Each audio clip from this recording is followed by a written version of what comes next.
Waalaikumsalam. Silakan masuk. Silakan duduk ya Mbak. Iya, terima kasih Bu.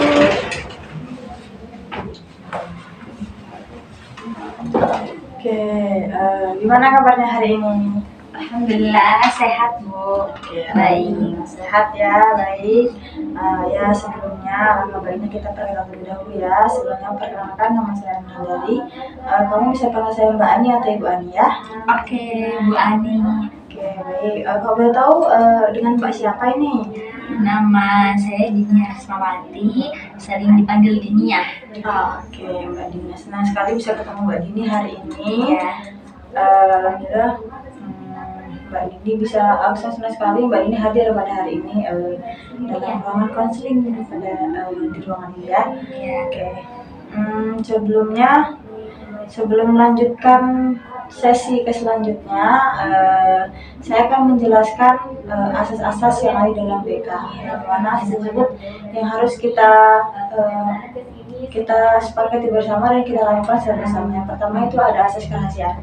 Nah, asas kerahasiaan di sini tuh apapun yang Mbak Dini ceritakan, insya Allah semuanya akan aman,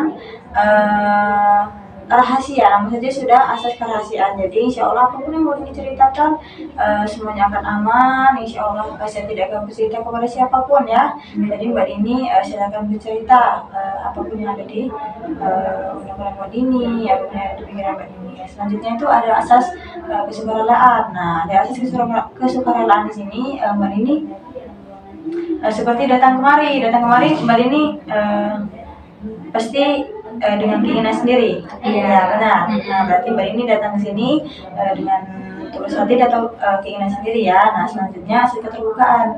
Nah, di sini Mbak Dini silakan ceritakan apapun yang ingin Mbak Dini ceritakan, silakan diceritakan tanpa ada yang ditutup-tutupi ya. Tapi Mbak Dini silakan bercerita yang sekiranya bisa diceritakan. Mungkin ada hal-hal yang mungkin Mbak Dini belum mau bercerita juga tidak apa-apa, tapi sebisanya silakan bercerita tanpa ada yang ditutup-tutupi ya. Oke, mungkin di sini pasti Mbak Dini punya tujuan tuh, datang ke sini mau ngapain atau sekedar bercerita atau bagaimana tuh, boleh kalau boleh tahu yang mau ngapain Mbak Dini? Gini loh Bu, aku tuh kalau misalnya lagi mau presentasi nih ya Bu ya, tiba-tiba tangannya dingin, rasanya tuh kayak tegang banget gitu loh Bu, kayak tremor gitu, Iya. cemas gitu loh Bu. Iya, benar-benar itu tuh sering sekali kalau anak-anak itu suka bercerita tuh pasti bilangnya ketakutan ya. Iya. Rasanya tuh ketika presentasi Takut dinilai sama orang. Oh iya, benar-benar. Ibu ngerti apa yang kamu rasakan, rasa ketakutan itu, rasa kecemasan juga yang berlebihan termasuk ya, karena ketika presentasi pasti Mbak ini mikirnya kayak aduh bisa nggak ya gitu ya. Iya. Begitu ya. Oke, nah ketika Mbak Dini merasa cemas tuh, ketika kamu merasa cemas ketika harus melakukan presentasi. Nah, di sini Ibu akan melakukan teknik konseling atau dengan teori desensitisasi. Nah, di mana teori ini tuh membantu tubuh dan pikiranmu beradaptasi terhadap kegiatanmu atau sehingga kecemasanmu itu dapat berkurang. Nah, di dalam teknik atau teori desensitisasi ini ada teknik yang namanya teknik relaksasi. Nah, teknik relaksasi ini dimana kita kan melakukan teknik relaksasi seperti kayak misalnya itu tarik nafas. Ketika Mbak lagi berlatih pasti tegang kan? Nah, tegang. Nah, Mbak coba tarik nafas, tahan sebentar, habis itu dibuang melalui mulut. Nah, ketika Mbak lagi tegang, Mbak coba lakukan itu, insya Allah Mbak akan coba badannya lebih rileks lagi. Mungkin kalau teknik itu bisa Mbak lakukan ketika kapanpun, ketika mau presentasi atau ketika Mbak dimanapun Mbak bisa melakukan. Tapi mungkin di sini perlu kita coba dulu. Boleh. Oke. Baik, mungkin akan kita coba terlebih dahulu ya. Coba Mbak tarik napasnya sejenak, sebentar, habis itu ditahan, satu dibuang. Kan itu dari tegang tuh, tarik napas, tahan sejenak, buang. Jadi lebih lega kan. Nah, coba Mbak Dini lakukan 2-3 kali.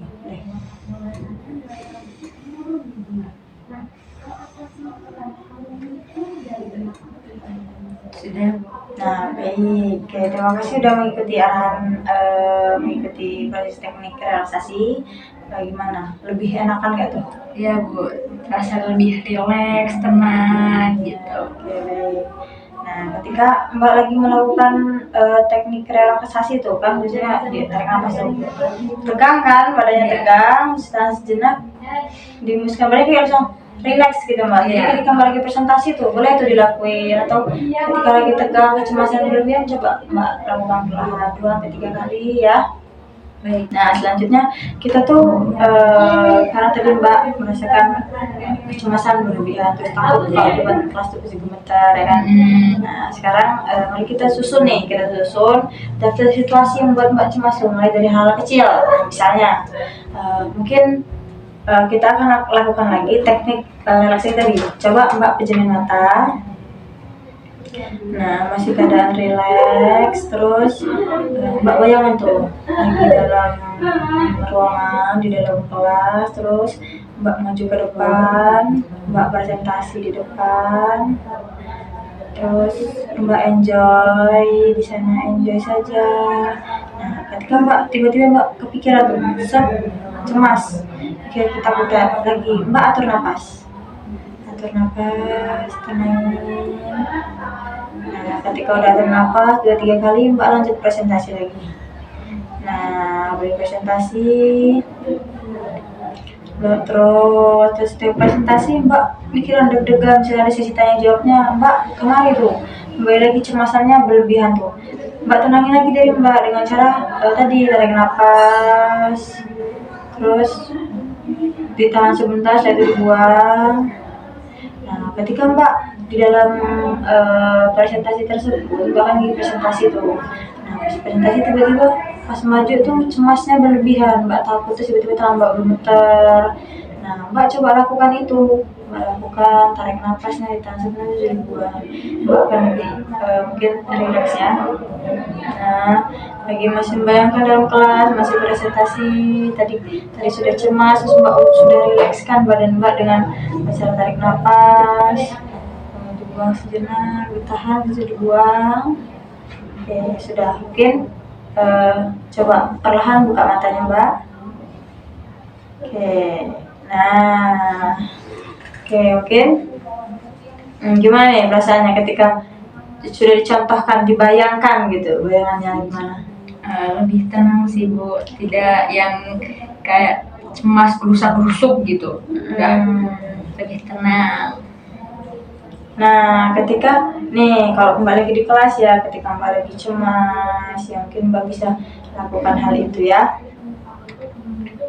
Nah, hari ini kamu sudah tuh melakukan latihan dengan sangat baik, sudah mengikuti dengan sangat baik. Nah, semakin kamu sering berlatih, semakin tubuhmu belajar bahwa presentasi itu bukan ancaman atau bukan hal-hal yang menakutkan, tidak semenakutkan itu. Ingat bahwa keberhasilan dari teknik relaksasi ini tuh bertahan. Jadi Mbak tidak langsung relax, langsung tenang begitu, tapi secara perlahan ya Mbak ya, perlahan ya Mbak ya. Nah, kita selanjutnya ke depannya kita akan terus tingkatkan level sampai kamu merasa lebih percaya diri, merasa lebih tenang. Tapi ketika Mbak melakukan presentasi, Mbak ada rasa cemas, ada rasa gemeter, coba Mbak lakukan itu secara perlahan.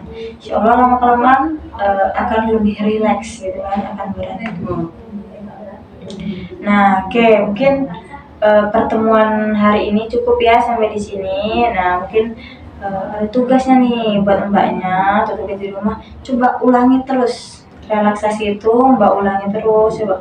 Ketika intinya nggak di rumah tapi dimanapun, ketika Mbak lagi ada rasa cemas, terus rasa ketakutan, gemeter kayak presentasi tadi, coba Mbak lakukan, tarik nafas, sebentar dibuang. Tapi Mbak tiap hari lakukan Mbak Terus lakukan ulangi relaksasi tersebut supaya Mbak terbiasa ya. Oke, kita mungkin cukup ya, mungkin kita lanjutkan di minggu yang akan datang. Nah, oke, sebelumnya gimana nih perasaannya hari ini setelah konseling? Lebih tenang sih Bu, nyaman, udah kayak kerasa aman, udah seneng, udah menemukan cara dan solusi untuk menghadapi kecemasannya. Oke, alhamdulillah. Oke, Mbak hari ini sudah bercerita, sudah sangat bagus. Mbak berani, Mbak bisa. Bahwa kedepannya insya Allah Mbak presentasi itu akan lebih bagus, akan lebih baik. Ketika Mbak presentasi ada rasa kecemasan, Mbak lakukan itu, insya Allah Mbak presentasinya lebih bagus lagi, bisa lebih keren lagi ya. Amin. Terima kasih Bu. Oke, baik, mungkin cukup pertemuan kita hari ini ya. Kurang lebihnya Ibu mohon maaf. Mungkin ada tutur kata yang kurang menyenangkan di hati Mbaknya, Ibu minta maaf ya. Oke, mungkin cukup sekian, terima kasih. Ya, sama Bu. Terima kasih juga ya Bu. Terima kasih.